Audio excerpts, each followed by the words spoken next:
todos, mi nombre es Juan Esteban Geros y yo voy a explicar la primera parte del trabajo integrador de base de datos que desarrollamos junto a mis compañeros Pablo Garay, Israel García y Darío Jiménez. En base a las entidades paciente e historia clínica que se nos presentaron para el trabajo de programación 2, decidimos agregar algunos campos, los que nos llevó a desarrollar una serie de tablas extras para poder manejar las relaciones. Nosotros decidimos incorporar domicilio, lo cual nos llevó a incorporar localidad y provincia, y teléfono, y lo que nos llevó a una tabla de teléfonos por paciente para manejar las relaciones muchos a muchos. Para la tabla historia clínica decidimos incorporar un campo de obra social y un campo de intervenciones para poder registrar cada intervención que tenían los pacientes, y eso nos llevó a incorporar un par de tablas donde se registraban los medicamentos que se habían prescrito en cada intervención, el profesional que había intervenido, y ese profesional por supuesto tenía una especialidad, y la obra social en otra tabla separada con sus correspondientes relaciones. Una vez concluido el desarrollo del diagrama de entidad-relación, procedimos a interactuar con la inteligencia artificial, Gemini particularmente. Le subimos el diagrama y le pedimos que nos hiciera las observaciones correspondientes. Hechos los ajustes, procedimos a realizar el código para desarrollar la base en MySQL.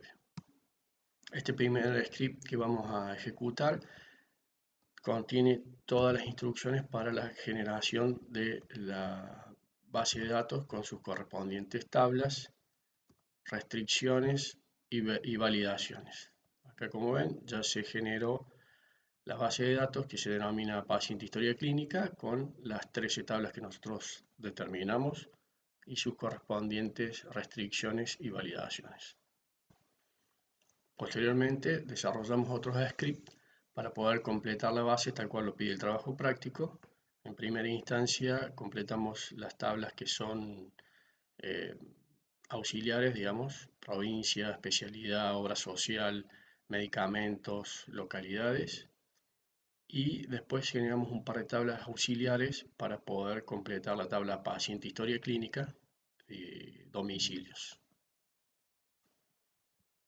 Vamos a ejecutar este código y vamos a actualizar la base para ver cómo se crearon estas tablas auxiliares: calle, apellido, antecedentes, localidades, nombres auxiliares. Todas estas tablas nos van a permitir ejecutar los procedimientos para poder completar el resto de la base. Por último, desarrollamos el script para generar las tablas de paciente, intervenciones, la tabla de prescripciones, teléfonos por paciente y domicilios. Acá están todos los procedimientos que desarrollamos aprovechando las tablas auxiliares que se generaron, seleccionar en forma aleatoria algunos campos, combinarlos y completar las bases. Ahora vamos a ejecutar este código. Previamente vamos a verificar que la tabla pacientes, como ven acá, no tiene ningún registro ingresado. Si ejecutamos el código, acá se está ejecutando. Esto demora un poco porque están generándose 1000 registros, 1000 pacientes, 1000 historias clínicas, intervenciones, teléfonos por paciente, bueno, una serie de datos en cada una de las tablas para poder tener la base y ejecutar las consultas posteriores. Ya se terminó de ejecutar, no dio ningún error, y ahora vamos a actualizar la tabla paciente para que vean cómo se ingresaron todos los registros con sus correspondientes datos de ID, eliminado lógico, apellido, nombre, DNI, fecha de nacimiento, email, persona de contacto y un teléfono de contacto.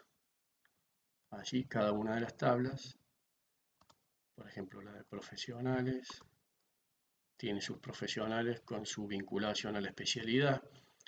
Obra social, esta se cargó directamente. Historia clínica, Acá está la historia clínica de cada uno de los pacientes con los antecedentes y las observaciones, su vinculación a la obra social, el grupo sanguíneo, eh, bueno, la tabla domicilio, acá arriba, el domicilio con su correspondiente ID, la vinculación con el paciente, la dirección y la vinculación a través del ID de la localidad. Bueno, hasta acá la presentación de la primera parte, la generación de la base y el llenado con los registros ficticios. Buenas, mi nombre es Pablo Garay y voy a pasar a explicar la etapa 3 del TP. Esta etapa consistía en realizar consultas avanzadas y vistas. Para esta etapa realicé 10 consultas, que son todas estas. Mi idea tras las consultas era tratar de recrear consultas en escenarios reales y consultas que podrían serle útil. En este caso nosotros elegimos una base de datos de una clínica, entonces consultas que podrían serles útil en el día a día a una clínica. No lo vamos a repasar todo por cuestiones de tiempo, pero podemos ver, por ejemplo, esta consulta que nos trae los pacientes, ¿sí? Que tiene cada obra social y la cantidad de intervenciones, o sea, atenciones médicas que ha tenido, ¿sí? Vemos que esta mutual tiene tantos pacientes con tantas intervenciones y el promedio de atención o de intervenciones por paciente es de tanto. Y así podemos verlas con otras mutuales, ¿sí? Con otras obras sociales. También podemos ver una consulta que es bastante útil por aquí abajo, que son un resumen mensual, ¿sí? Un resumen mensual de la actividad de la clínica, que esto puede ser muy útil para el día a día. Acá te dice en el periodo 10, ¿sí? En el mes 10 se atendieron a tanta gente, tanto total de intervenciones, los profesionales que participaron en esas intervenciones, las recetas emitidas y los promedios de intervenciones por paciente. La otra parte de la etapa 3 era realizar las vistas. Para eso realicé 2 vistas. Una vista con el resumen de pacientes con información completa, ¿sí? Obteniendo toda la información de los pacientes de diferentes tablas. Creé una vista para dar toda la info completa. Y la segunda vista es la vista estadística por profesional, ¿sí? O sea, un resumen de cada profesional. Si vemos la primera, podemos ver toda la información de los usuarios, ¿sí? Que viene de diferentes tablas alojada en una sola vista. Y si vemos la segunda vista, podemos ver toda la información de los profesionales, ¿sí? La especialidad, los pacientes que atienden, el total de intervenciones, etcétera. Hola, me presento, mi nombre es Darío Jiménez. En este video voy a presentarles la etapa 4, seguridad e integridad del trabajo de base de datos 1. El objetivo de este punto es proteger la información sensible, los datos sensibles de los pacientes y la información sobre su estado de salud.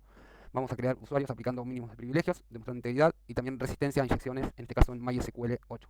Vamos a pasar a ver el script dentro del gestor de base de datos. Vamos en primera instancia a hacer uso de la base de datos.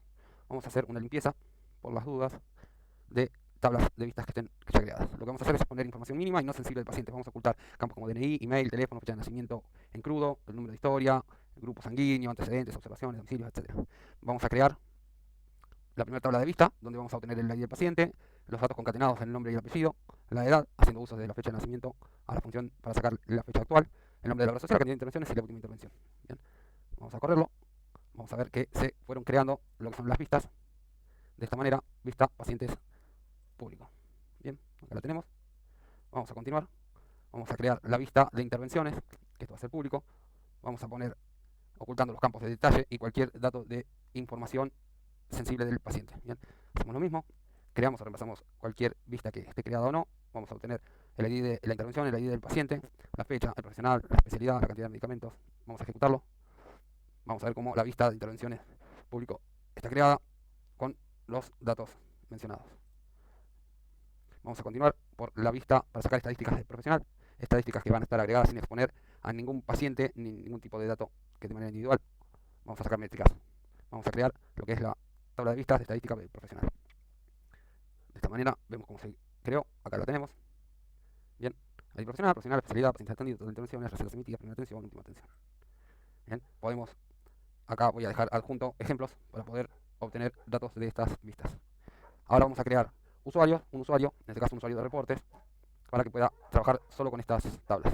En el caso de que exista ya, vamos a eliminarlo, vamos a sanitizar y vamos a crear el usuario con la clave obtenida. Le vamos a generar una clave, creamos el usuario, vamos a ese usuario en primera instancia quitarle todos los privilegios y de manera gradual le vamos a asignar justamente permisos para que puedan solo seleccionar datos sobre las vistas que hemos creado.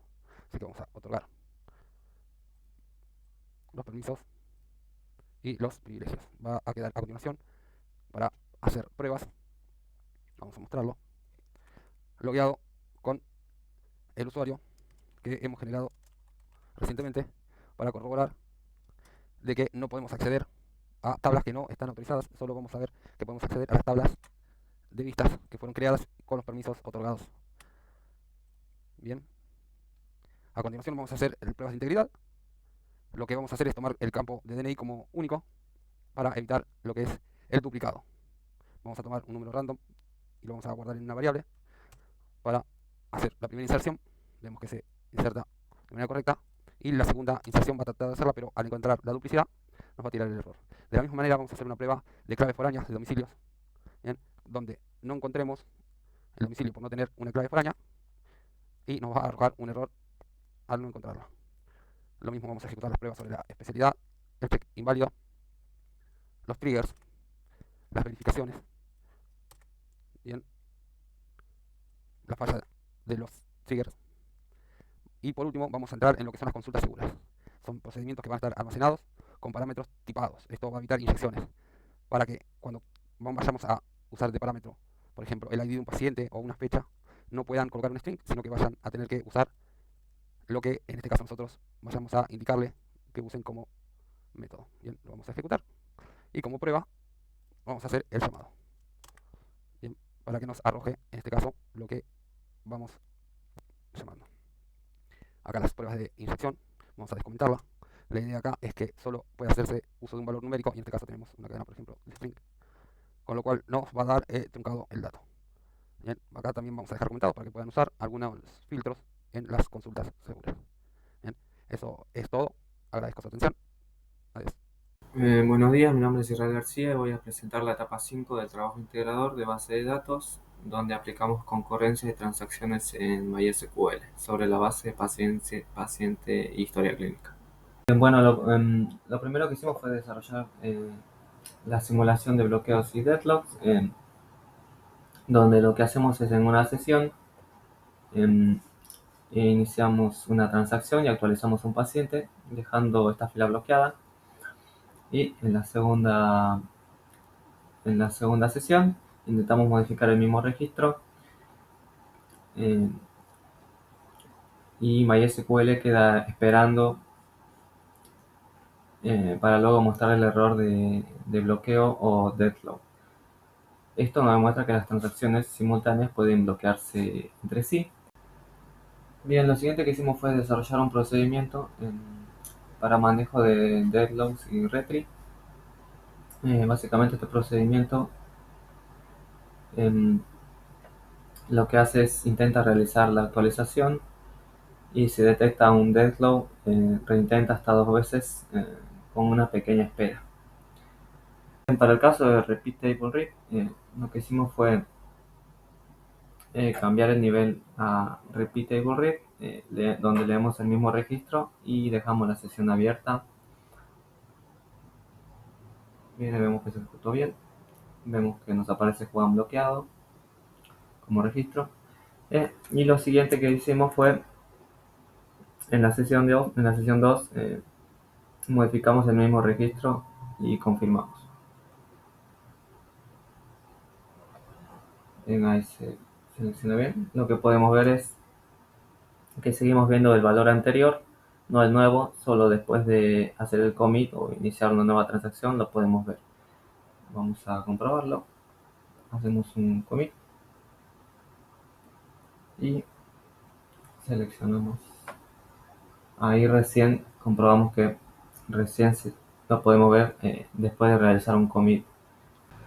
Bien, como conclusión con estas pruebas comprobamos cómo MySQL maneja bloqueos y deadlocks, cómo el procedimiento con RETI permite completar transacciones fallidas y cómo los niveles de aislamiento afectan la visibilidad de los datos.